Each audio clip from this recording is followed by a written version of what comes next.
TV47.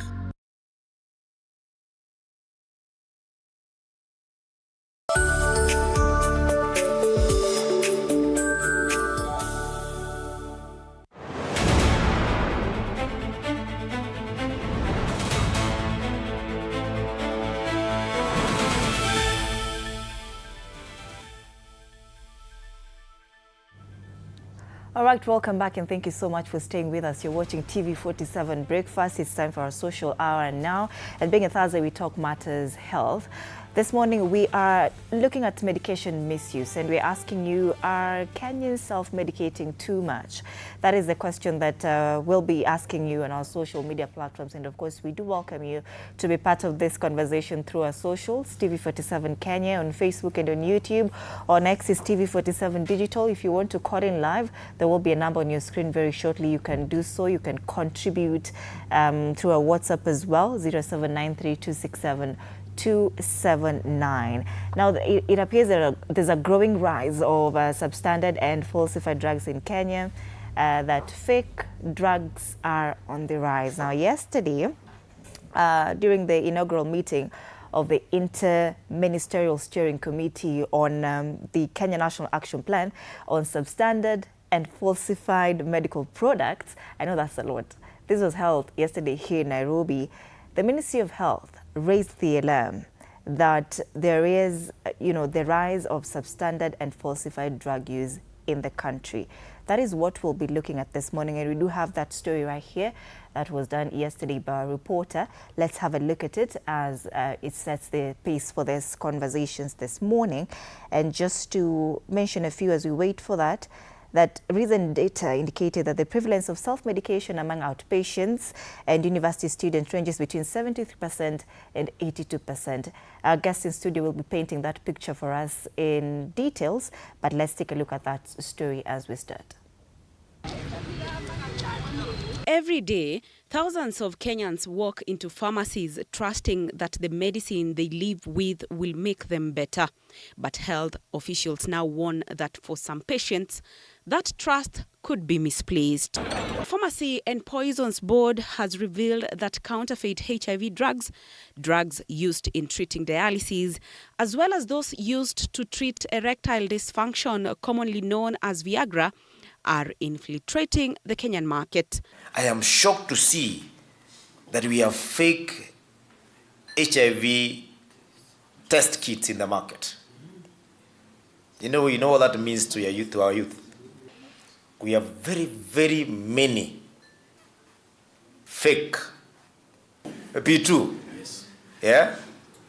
And that means that you have our youth and girls who get unwanted pregnancies because the system has failed them. Determined to dismantle what he described as a criminal medicines network, Health CS Eden Duale warned that tougher measures are on the way. No more renting of your license. That I think you came up.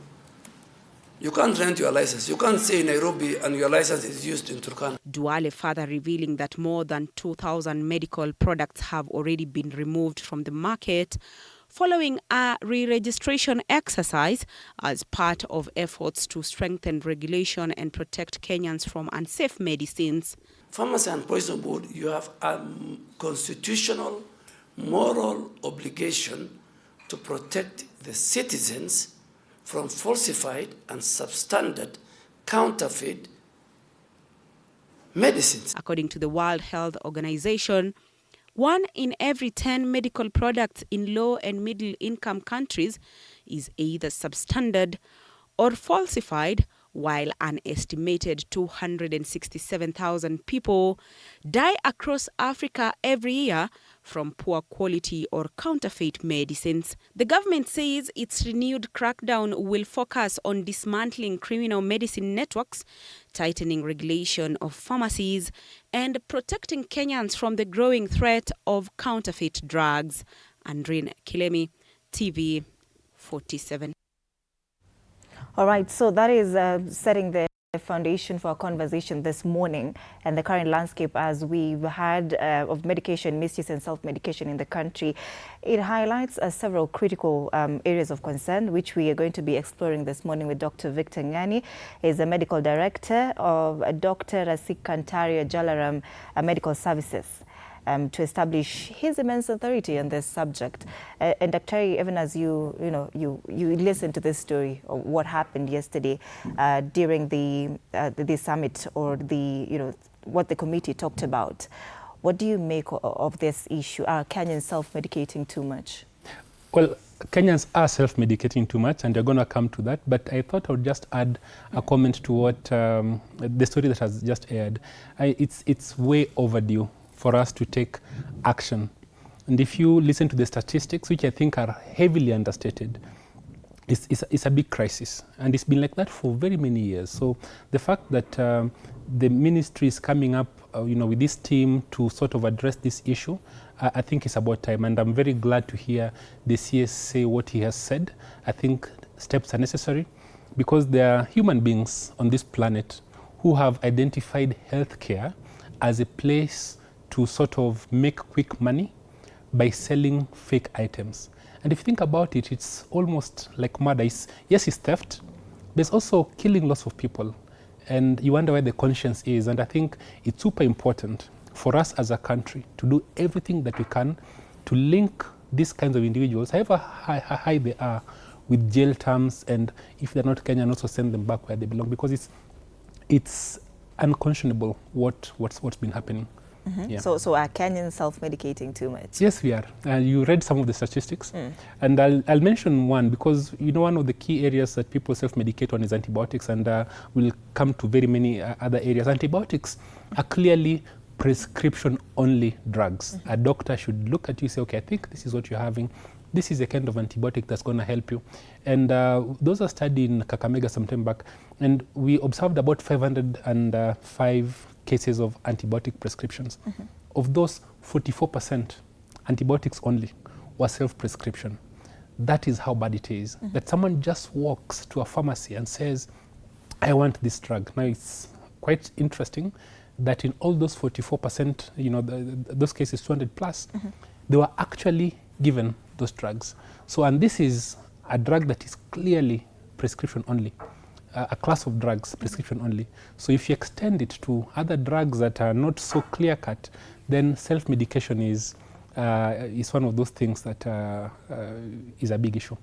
Now, as I say this, it should be understood that there is room for safe self-medication. There are some over-the-counter drugs that are not prescription medication, that are used very specifically and for very limited durations of time. For example, some ladies may require some, have a slight headache. You may have some paracetamol, for today. I'm taking 2 tablets for paracetamol. Today I'll take the next one maybe 6 months from now.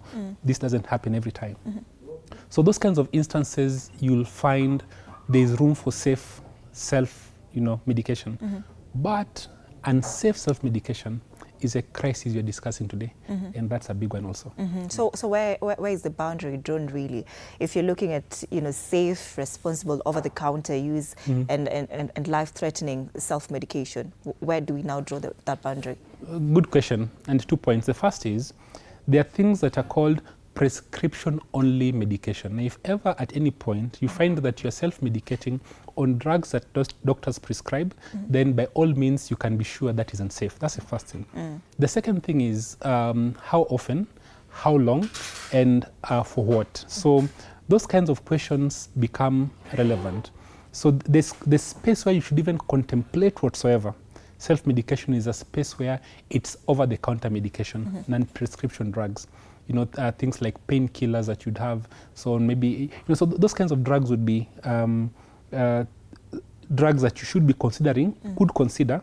But even in that space, how long, when, for what? Those questions are significant. And you'll find that even for the simplest of drugs, like paracetamol, there are people who have died from taking paracetamol because they took it, they thought it's a simple drug. And sometimes you say the most dangerous drug is the one that looks safest. So it's all very complicated. It's not so straightforward. It's a case-by-case situation. The general guidance is, if you're unsure, always see a doctor. And yeah, that's the general guidance. So if I walk into, you know, a shop, because right now even the shop outside my door sells something like maramoja, and I get maramoja to try and calm my headache or fatigue that I'm feeling, is that a safe self-medication mechanism? So first of all, lots of painkillers are over-the-counter drugs. So I think that much I think everybody at some point would self-medicate at some point. Painkillers generally are in the space where we talk of them generally as being over-the-counter medication. But the question is this something that you're doing long-term or short-term? And again, I'll talk about two groups of painkillers, because this is an area where people know we'll keep using, you know, once in a while. If you use painkillers for a prolonged period of time, two significant risks. Number one is your gut. Many of them will increase acidity, and you're going to have, people have had ulcers, people have had bleeding, serious bleeding from regular use of this kind of medication. Your kidneys are at risk. People have had kidney failure to a point of dialysis from using pain medication. And we've not spoken about the cardiovascular system, that it affects you. There are quite a number of risks. So the question is not whether you could take painkillers for some pain, you know, over the counter. That's in a doctor. That may be possible. Are you taking it once in a while? Is it habitual? And then remember that when you're taking painkillers, you're treating a symptom. You're not treating the underlying disease. So if the diagnosis is wrong, and this has happened a lot, people have taken painkillers for conditions that are devastating. I recently had a chat with a lady in my office, and she was telling me how when a certain breast lump came up, first of all, it didn't bother her, and so she was quite fine. Then it became painful, but she didn't have money, so she started taking painkillers. And the time she had to go to hospital was when the pain became too much, and the painkillers were not working. You can guess where I'm going with this. It was breast cancer. Breast cancer in Kenya, we've got into such a place that we can literally, a lot of this we can literally cure, like 5-year survival rates in Kenya now in good centers is very close to the Western centers, especially if you have access to a place like ours now. Unfortunately, this lady discovered her breast lump more than 14 months. She's coming to hospital 14 months later. Half of that time she was on painkillers, and now her stage is stage 4. I don't know what would have been 14 months before. And this is the kind of situation that makes self-medication, even for what looks like it's very simple, extremely dangerous. So this is a case where you think I have pain, but are you taking the medication for the right condition? Your headache, right? What is causing it? Is it really stress? Is it, you know, why are you having a headache? You know, headaches are not normal. So having an understanding that this pain medication is treating a symptom, you still need to deal with the root. That when you begin to think like that, then now you're on the right track. Headaches are not normal. So, you know, sometimes you say that sometimes you'd get a headache if you don't sleep properly, if you don't get enough sleep, or maybe too much light, too much sun, too much pressure.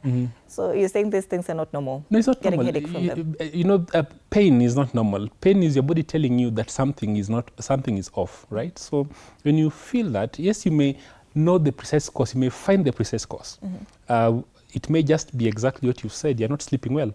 But then the solution is not to take painkillers, to start sleeping well. Because sleeping well is good for you. You know, so that you don't... So if you're getting headache from not sleeping well, the solution is sleep? Of course. So you know the answer, and this is really what it is. So the same thing, let's say, for example, you're having a headache from some disease, right? So you take a painkiller, of course, the pain goes away. But if you don't treat the underlying disease, when the painkiller wears off, what happens? Your disease continues. And remember this, like almost every disease that you're going to have is going to have a headache. So some of the diseases will be simple and self-limiting. Others will be serious and require further treatment. So knowing the difference, that's where the danger lies. That is where the danger lies. A cut too-short? Yes, because now you see a lot of us feel that we know. It's a big problem. It's called ujuaji in Kenya now. And and it's very hard to teach someone who already knows something. So it's very important to know that as much as you see the symptoms look alike, your body has very few ways of expressing itself. Like if something affects the, let's say your chest, the ways it can manifest are very few, either some difficulty breathing or some chest pain. And 12,000 diseases can cause the exact same thing. So you say, last time I felt like this, I had some chest pain. This was a problem, this was a treatment. That is not wise. That is very risky. You may have the exact set of symptoms, but disease number 9,000, and last time you had disease number 2,000. So those kinds of, and that kind of understanding now begins to elevate us. Tunaanza kuerevuka kidogo. Yeah.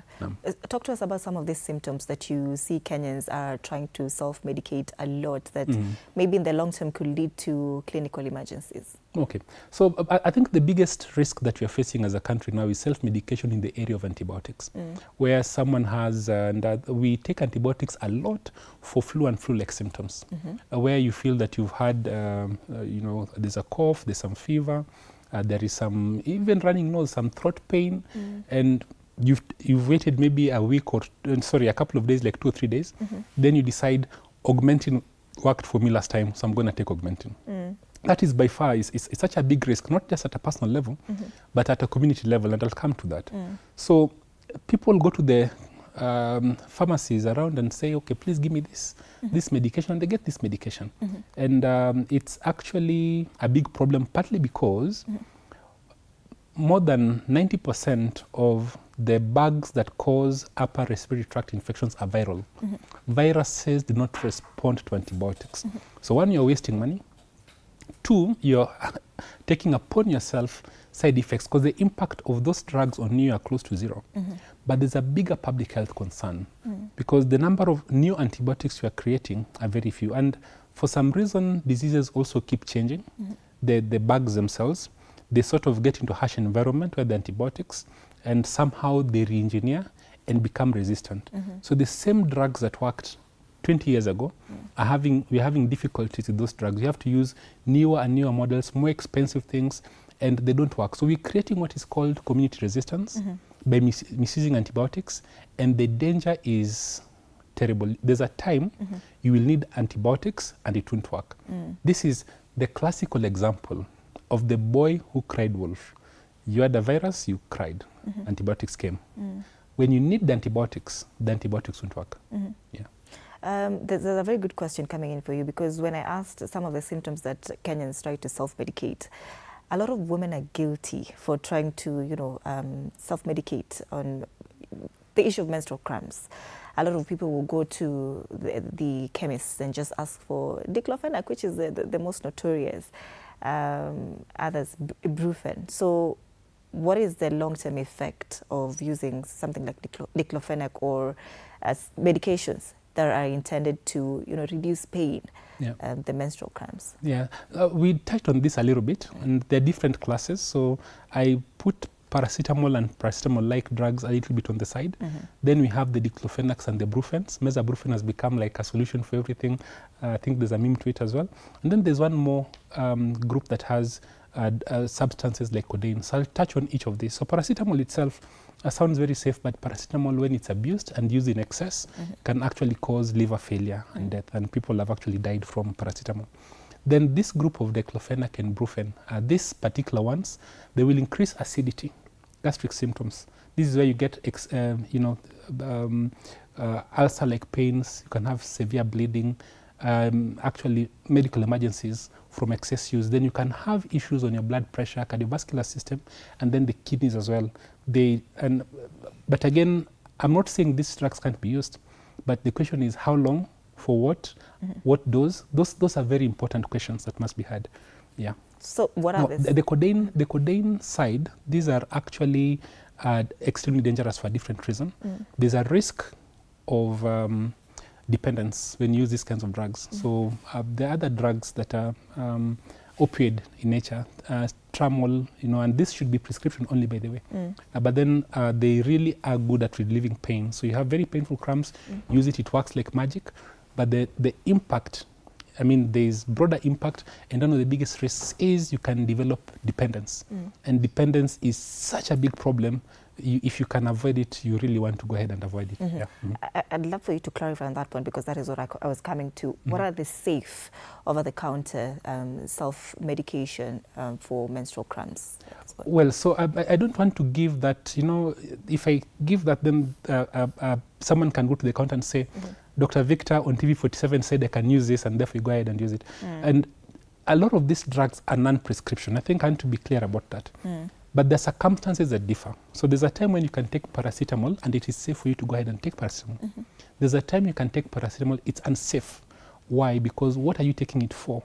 How much? For how long? And those are very important questions. So there are instances where, say for example, it's very clear it's cramps, and you're taking for a short time. Normally it's maybe day 2, day 3, or day whatever. You're taking for a particular period of time. It's very short, and this has been fairly regular. You may find that's not harmful, because the duration is very short, and you know what it is, you know what the cause is. You're not guessing. You're not treating something obscure. But then there are instances where you may take this for longer. For whatever reason, you want to take this drug for longer than you should. You're taking doses that are different. You're combining drugs. Those kinds of situations then pose a big risk to you. So this is a special question, but it is coming from somebody who's watching us this morning. What is the solution to menstrual cramps? Because you say pain is not normal. Pain, So what's the solution to menstrual cramps? Well, there's a friend of mine, he's a doctor, Dr. Semo. We had this conversation quite some time back. He's an obs guy, and he mentioned that if your cramps are exceedingly painful, then please see the gyna, because there could be, there are actually, and again, it's a diverse range. There are those for whom, cramps in general are not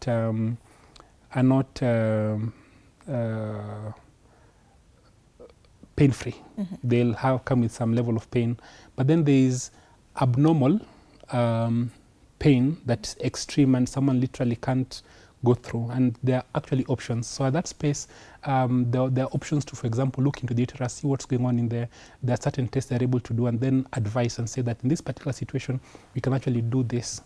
There are conditions like endometriosis, where tissue from the uterus actually goes to other places. So you may think that you're having usual cramping kind of pain, but this is a situation that requires a different kind of treatment.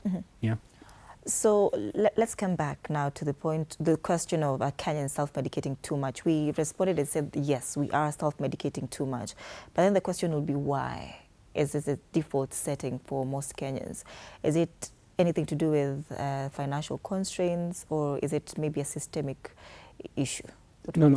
I think by far two, can I say, almost legitimate issues keep arising. The first is the element of cost. Because imagine that you have to go see a doctor, you have to make payment, you have to be seen, and a lot of people are struggling, and we have to be cognizant of that. That's the first thing.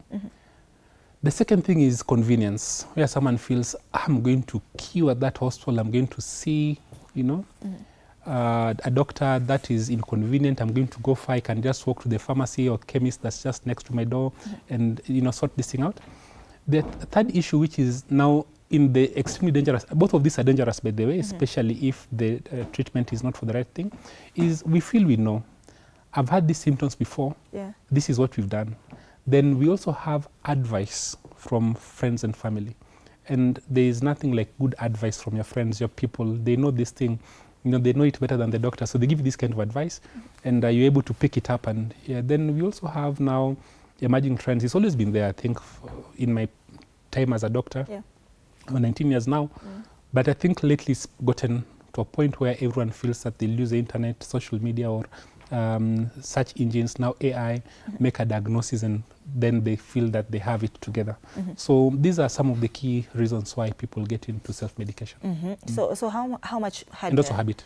How much harder does this make your job? When a patient walks into the facility and they have been self-treating for such a long time, does it make it hard to maybe diagnose what this patient might be going through? Yeah, definitely. And for a couple of reasons. A lot of these drugs may mask symptoms. So I have a situation, I'm asking you, what are you feeling?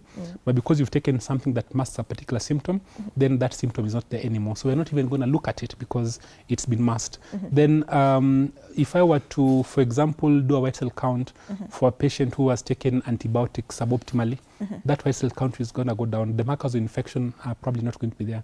And I think this person doesn't have an infection. Well, in fact, you have an infection, it's just that it's masked. You can be using steroid creams, you know. Steroid creams look like magic. They make your skin look smooth.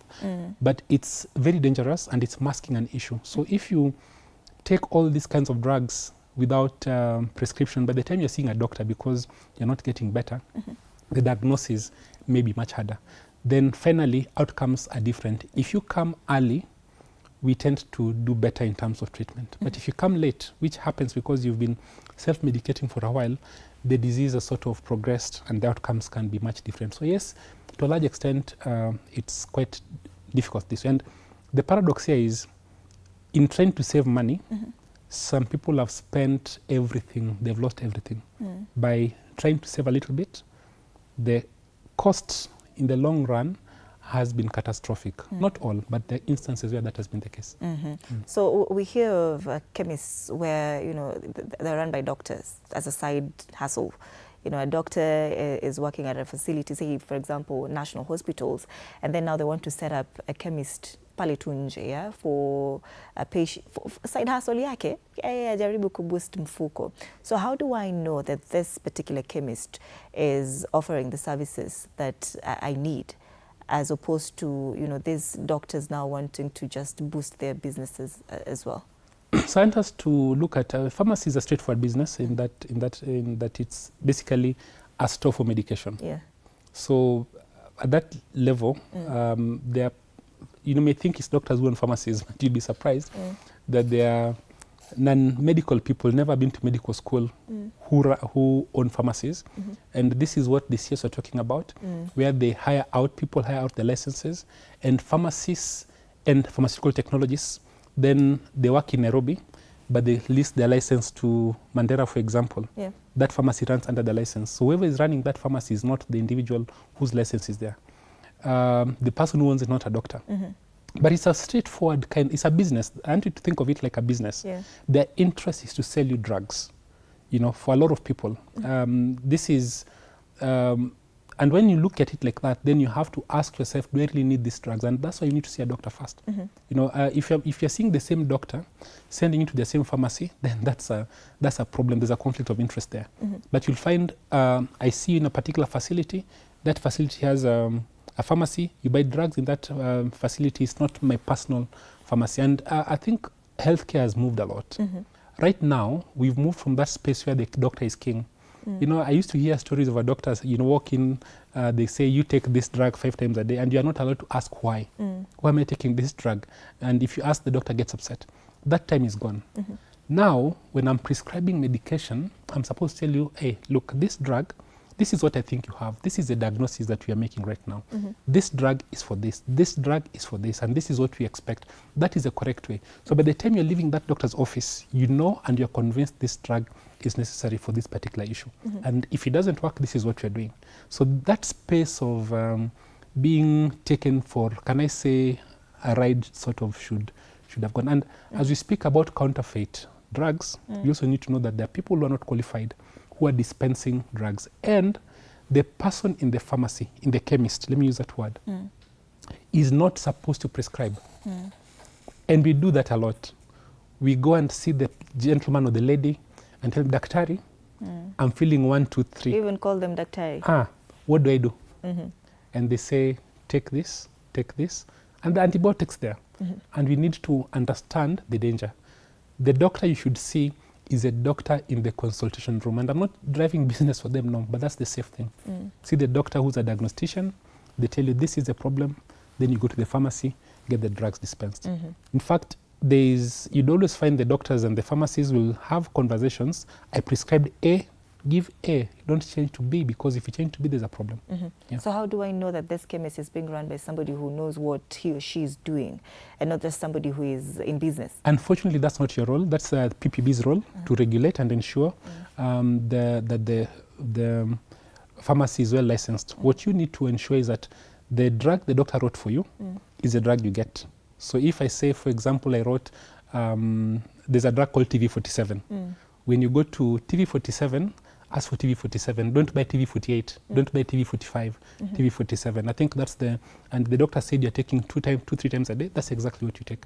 Don't make your own prescription. Don't accept a change. Generally, that goes a long way. A lot of, I think regulation has come a long way. PPB has done a decent job, but there are still places where that supervision is not there. Yeah. You know, I'm asking this question because sometime this year, I think 2 months ago, there's a scenario, a case that we're seeing online, that this mama got a prescription from the doctor, of course, as you put it, and then it was for the eye. The child had some eye issues. Then, you know, she took the child to the hospital. The doctor prescribed some sort of medication. Then she went to a chemist, and then the medication that the chemist gave her apparently brought some sort of blindness, you know, to this child. So it appears she was given a wrong medication. Yes, it was something to do with the eye, but it wasn't the one that the doctor recommended. So in that scenario now, how do I know as a parent, you know, that this facility will give me the correct medication that, you know, the doctor prescribed that I should get? Because sometimes we are so naive, we really don't know. We are the masses of, you know, pharmacies, chemists. So I'm walking there expecting that as I give you this paper, this prescription from the doctor, you'll give me exactly that which the doctor said you should give me. So how do I know that this is it? Allow me to go on a tangent here, and I'll say something very unpopular because we are supposed to throw stones and agree. I didn't hear that case, but this is, I do hear these cases a lot where someone says that I got this medication, it caused this. That's, there are instances where the connections are quite clear and straightforward. But most of the time, there are assumptions there. And there is a bit of conjecture. And that's a dangerous direction where someone would say that I got this and it caused this. And how do you know this happened? It's kind of, it's a tricky one. Let's say, for example, a patient who had, I'll pick an eye issue. What exactly was the eye issue? Was it an issue that can result in blindness? For example, glaucoma. Glaucoma is the leading cause of blindness in the world. It's just a question of pressures being high. And if you begin to have issues with your eyesight, you go and get some medication for you know, your eyes, whatever it is, and you get some drops, maybe even the wrong drops. But then it progresses to blindness. Would you say that since you got medication, it's no longer the disease itself that causes the problem with this? So I think we need to be super careful about the interpretation and allocation of causality, because many times I've had people who may not be in the space to make that conclusion. And I know, guys, don't stone me, I know it's very unpopular because you're supposed to agree when it comes out on social media that this caused this. I used to work in ICU. That was my background, and I had some very complex things that even doctors who don't have that kind of background didn't understand. But lay people already knew this is a case. So in ICU, you deal a lot with situations that are life-threatening. And you know the associations there. And sometimes you hear something that clearly is off, but you see it's not popular to say it's not because the public wants that crucifixion. But that's beside the point. I just want to raise that it's very important to understand who's making that conclusion. Do they have the background to make that conclusion rather than make an assumption? It's unpopular. But please hear me, that's a direction. If you don't, I mean, at least one of the places you can use AI in is now check those kinds of stories and say, does it make sense? Because yes, A happened, was observed. Yes, B happened, was observed. But the link in between needs interpretation. Who is making that interpretation? Do they have the evidence for it? Is it justified? That stuff. The instances where we need a postmortem to make a conclusion and somebody already has an answer even before, and it's not right. To your question, how do you know whether this is the right kind of pharmacy? You may not, and probably you do not need to do that. The thing is, and what I'm recommending is look at what the doctor has told you, have a conversation, understand the drug you're taking, why you're taking it, and when you go to the pharmacy, understand what exactly you're being given. Now, where we started, the show you had, people are making counterfeit drugs. So here you go, you think you're taking paracetamol. That's not paracetamol, it's chalk. And there are instances like that. And that's very hard to tell. Even if you walk with me as your doctor and you went with you to that particular pharmacy, and it's a nice pharmacy in a posh place, they have good systems altogether, but the drug that you're getting is not genuine. It looks like paracetamol, branded paracetamol, right company, everything. You cannot tell that it's chalk. That's the danger the CS was addressing in the clip he showed, and that's something that can only be addressed at national scale. And the solution there, those are the people we need to take to jail. Those are the people we need to literally, like everybody in that chain, including the financiers, the billionaire financiers, everybody in that chain, we should figure them out, take them to jail, man. All right. The video I'm telling you about is a video that actually went viral. I'll send it to you later after the show. Okay. So we want to also welcome you, if you're watching from home, to be part of the conversation. If you do have a question for Daktari or a concern, you can just call in live. There will be a number on your screen. Our WhatsApp line is also active, 0793267279. And I see a question that has come in from WhatsApp. As I wait for it to load, our socials on X, it's TV47 Digital. I lost that WhatsApp, but I'll be getting back to it later. But Dr. now, what happens if, once you take medication that a chemist gives you a medication that, say, wasn't prescribed, and then it causes another, what is it called? A reaction. Another reaction or another condition. Right. Can you sue? Yes, 100%. And I think you should sue. If it's prescription-only medication, and they give it to you without a prescription, and you get an adverse reaction, 100% you should sue and you should win. So there's your message, guys. 100% you should. Yeah. All right. When this yes was speaking about the crackdown on online, sale of medication, on sale and of course delivery as well. How much of risks does it have to, when you're talking about buying drugs online? Is it risky? Because we have a lot of pages and outlets that sell medications online for convenience, and we know Kenyans love convenience. Is it a risky thing to do? The risk is not in whether it's online or not. The risk is in whether it's prescription or not. So if I'm buying prescription-only medication online without a prescription, it's just the same as going to a physical pharmacy without a prescription and getting prescription drugs. I think that risk is there. But if I have a proper prescription that is validated, then I think that convenience remains a convenience that you should embrace. I don't think that itself is a problem. The problem is in buying prescription-only medication, whether it's online or physically at the pharmacy. And yes, please note, you're right. Lots of people are in this for the money. It's business. It's business at the end of the day. So understanding that risk, people want to make more sales and cut corners. The issue there is cutting corners. Anybody who's cutting a corner through either their procurement practices, their sales practices, verification practices, they're breaking the law. They're putting you at risk. And you have every right to sue them. All right. Now to that question that I'd lost touch on. My brother is a cancer patient, is frequently on morphine, claimed to be cannabis extract. As a prescribed drug, can one take it in the house in case of pain, e.g. serious toothache? No. Serious toothache, no, you cannot. Morphine, that's an opioid. An opioid, you 100% should not take self-prescription. However, there are instances where in what we call palliative care, I'm not saying that's the case for your brother. There are cases where the pain is so severe that the only thing that alleviates that pain is morphine. And so as a prescription, the doctor will prescribe, take this morphine this often, and they can take it for prolonged periods of time. I've seen that happen because the options are limited. But morphine is highly addictive. So you'll actually have somebody, the pain is long gone, but the habit remains. And then there is... Hold on to that. We have a caller online, but I want Moses to hold on to that call so that, Dr. you don't lose your train of thought. Moses, good morning. Good morning. Just hold on. I'm coming to you so that Dr. doesn't lose this thought. Dr. Yeah, but also morphine is such a dangerous drug because it can depress your breathing. There's a time in a hospital around Nairobi where a child was given a huge dose of morphine.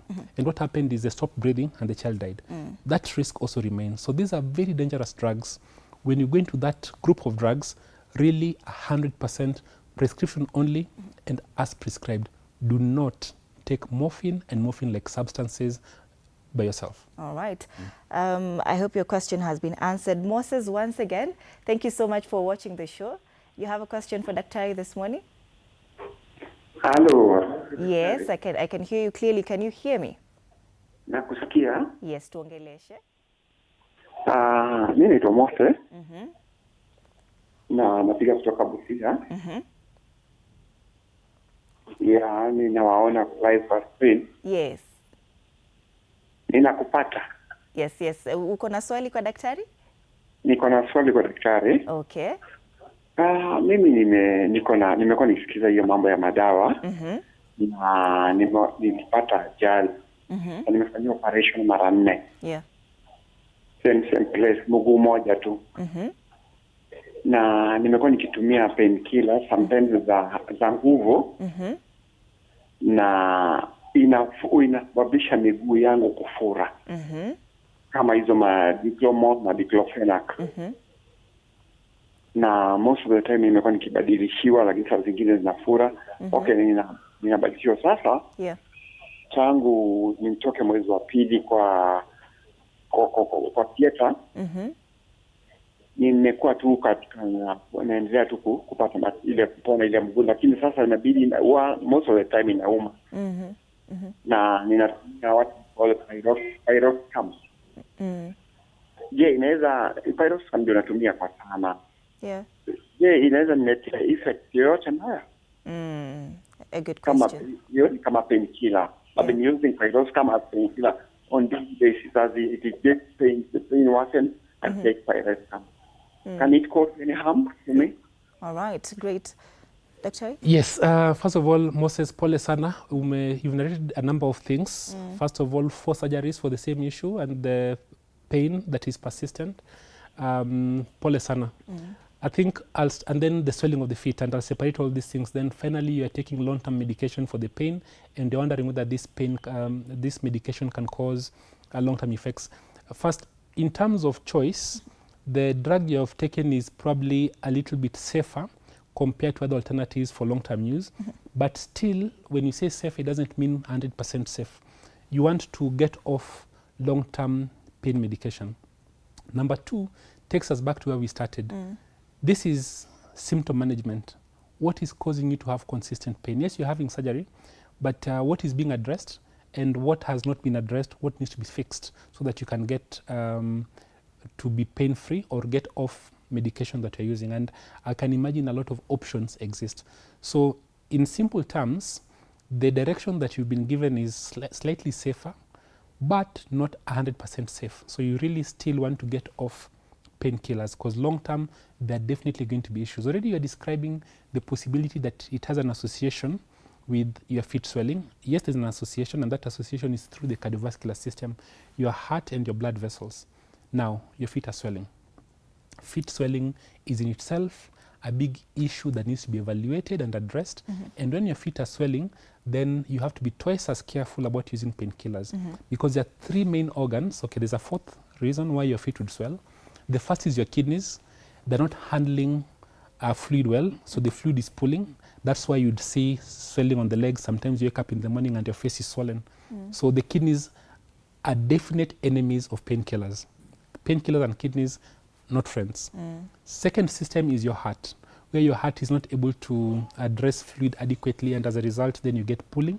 And then the third system is your liver. So anytime you have the feet swelling, often a big system is involved. Now, the 4th one that I described is just normal posture. So if you're seated for a long time, then you may find that your feet swell or something like this. But the first 3, all of those 3 reasons, painkillers are generally off. So have that evaluated. The painkillers may have contributed, but it's not precisely what is causing the feet to swell right now. So 3 things. 1, get this swelling assessed. 2, this long number of surgeries you've had, probably you want to get a second opinion. Please come to our facility. There are good doctors there as well. Have a look. They review and tell you this is what is needed. And then you really need to cure what is causing that. Once that is done, then you can get off the pain medication. But if you can get off pain medication long-term, you really should, because long-term pain medication will cause serious health effects. All right. Moses, I hope Daktari has answered your question as to the best level possible. If not, you can still call in live once again, and we do welcome you as well. If you're yet to call in live, that you can as well do so. Let's get more questions from our viewers. The one that was talking about the cancer patient, he continued and said they claim they were removed from market, they work and somehow patients get them.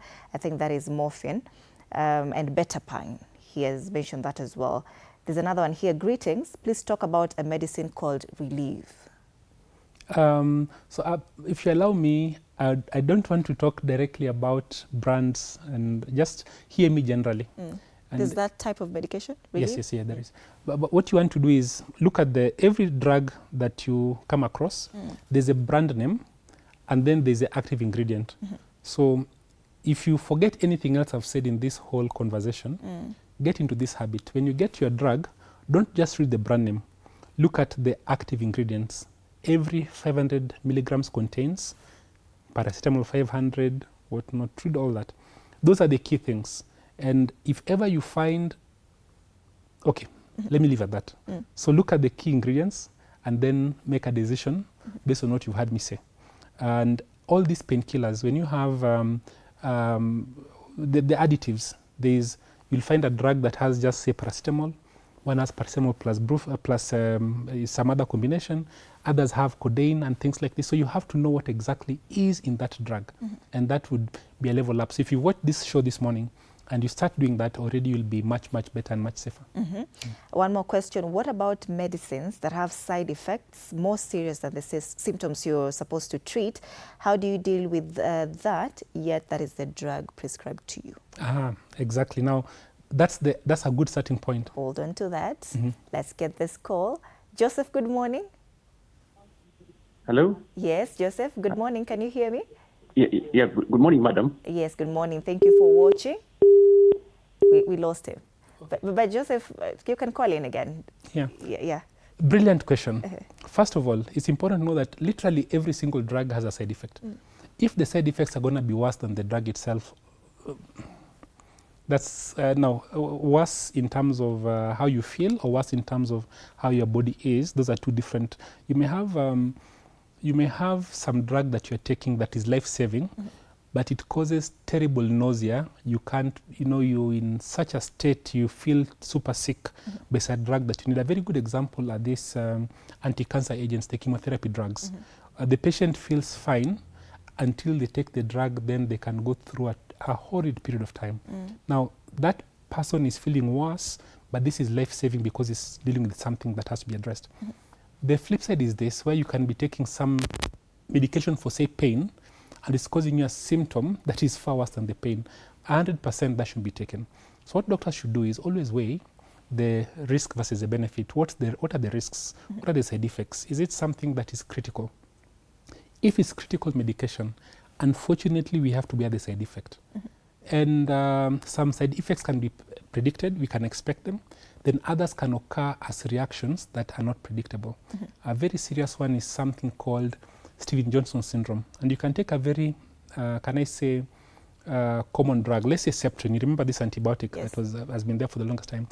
The people who take Septrin and literally their skin peels, they get blisters everywhere and they get life-threatening reactions, Stevens-Johnson syndrome. Those things can happen unpredictably, but there's no way of telling this is going to happen until it happens. There are people who will get what we call anaphylactic reaction, which is massive reaction by the body.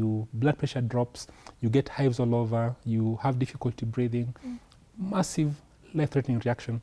You cannot tell until they react for the first time that that's going to happen. So those are the risks that we embrace. And so yet another reason not to self-medicate, because the risk of reactions, you embrace that without knowing. And especially if you do all this for the wrong diagnosis, that you got the diagnosis wrong, man. All right. That was a question from Scholar. Scholar is a sound engineer this morning. Thank you, Scholar. You're scholastic in nature. Your question. All right. Thank you so much, Scholar. I have a concern because there are people who also use cosmetic medication, say for weight gain. There are some that use medication for asthma, for weight gain. Some use medication for diabetes, you know, for weight loss. How does that affect, you know, the body in the long term? Yeah, so I think there is a big conversation now around semaglutide, which is one of the new babies. It's a drug that primarily used for diabetes, and it's been shown to help reduce weight loss. And people are self-medicating here. Shouldn't. Please see a doctor. There are risks there as well.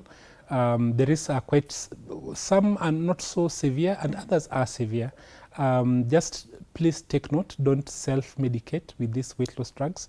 See a doctor. This is definitely one of those drugs we say are prescription-only drugs. Don't go to the pharmacy, talk to your friend, and talk to your neighbor and go ahead and self-medicate. So finally, as we come to the end of this conversation, what should really be done by the Ministry of Health and the PPB, the Pharmacy and Poisons Board, to immediately, you know, protect citizens from, you know, substandard medicine and falsified medication?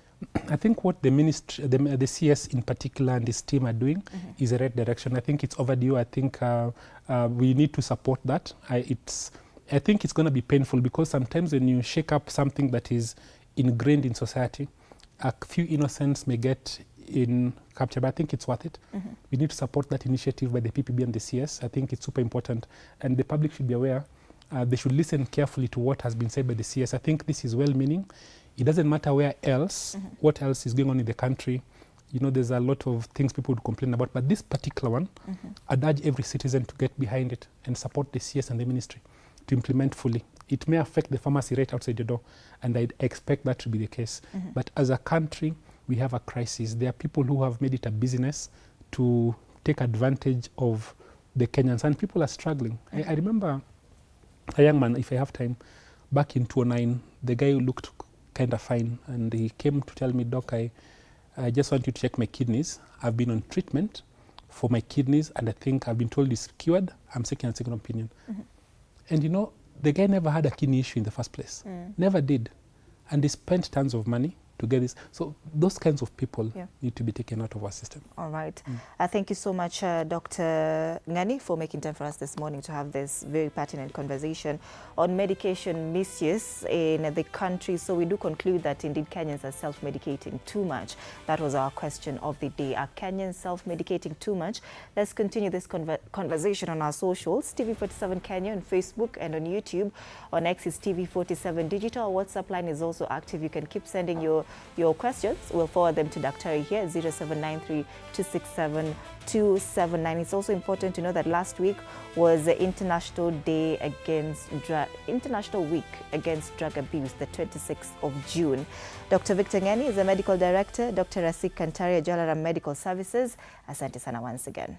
All right, don't go too far because I need to take some water. I need to take some water because nimeshema sana. And a little brufen. It's no, it's a bad joke.